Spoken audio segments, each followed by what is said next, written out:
ბატონო აზორ, თქვენ როდის გექნებათ მასთან ერთგვარად კომუნიკაციის საშუალება, ალბათ სახალხო დამცველის საშუალებით, ადვოკატის საშუალებით მიაწვდინეთ ხმა, მაგრამ აი პირადად როდის გექნებათ მასთან კომუნიკაციის საშუალება?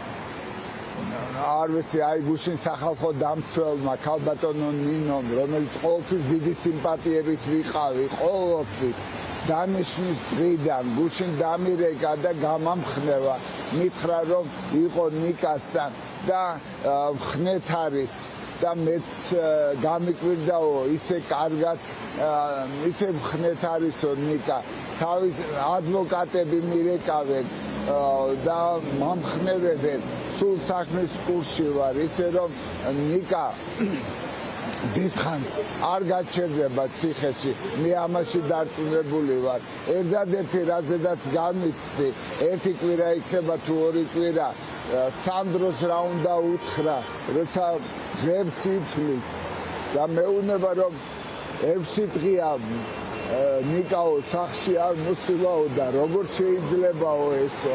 აი ეს მადაგერთხო ბატონო აზორ სხვათა შორის თვითონ ნიკა ხშირად ამბობდა პოლიტიკურ კომენტარებში რომ მაგალითი უნდა იყოს ერთგვარად სანდროსთვის ანუ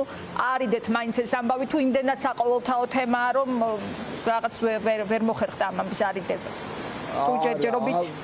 ავარიდეთ აი საოცრება არის ჩვენ ამ თემაზე არ საუბრობთ ტელევიზორით გამორთული გვაქვს სანდრო როდესაც ჩვენთან არის მაგრამ მე ვგრძნობ რომ ამ ბავშვმა რაღაცა იცის წინე ჩვენთან სულ რჩებოდა ხოლმე და ეხლა ითხოვს რომ დედა მენატრება აი ეს რა ვიცი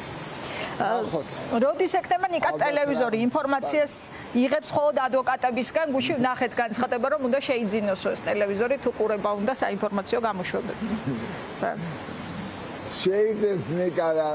ან მე შეუძენ ეს პრობლემა არ არის ტელევიზორი შეძენა მაგრამ რისთვის უნდა იქ მარტო იმედს უყურებენ და არა სხვა პროგრამებს და იმედის მაყურებელი ბედნიერ საქართველოში ცხოვრობს რეალობიდან არიან მოშორებულები და უნდა ეს არ ვიცი ნახოთ თუმცა საჭირო ინფორმაციას იმედისგანაც მიიღებს სავარაუდოდ შესაძლებელია ამ ინფორმაციის გაანალიზებითაც სწორი ინფორმაციის მიღება სტრატეგიაში მაინც დაეხმარება ეცოდინება ხელისუფლება რა გეგმები აქვს მასთან დაკავშირებით ნიკა თვითონ გადაწყვეტავს ნიკა ზრდასრული ადამიანია და თვითონ იცის მაგრამ მე ასე მგონია მე იმედს არ უყურებ კი ბატონო ძალიან დიდი მადლობა ანზორ მელიას ჩართვისთვის